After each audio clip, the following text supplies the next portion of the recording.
আচ্ছা দেখো, প্রবলেমটাতে বলা আছে পি কিউ আর এর দৈর্ঘ্য 12 পাই হলে বৃত্তের ক্ষেত্রফল কত। তো বৃত্তের ক্ষেত্রফলের সূত্র হচ্ছে পাই আর স্কয়ার না, পাই আর স্কয়ার। তাহলে আমাদের আর মান জানা নাই, সেজন্য আমরা এই প্রথম এই শর্ত থেকে আর মানটা কিভাবে বের করতেছি দেখো।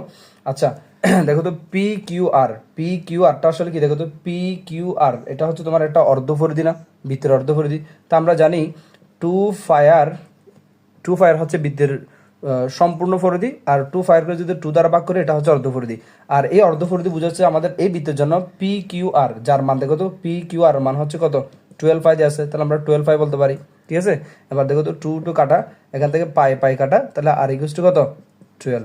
এবার সুতরাং এই যে বৃত্তের সূত্র পাই আর স্কয়ার সমান কত, এই যে বলো পাই আর স্কয়ার সমান পাই আর মান হচ্ছে কত, 12, দেন 12 হোল স্কয়ার ইকুয়াল টু হচ্ছে 144 পাই। Then answer is D,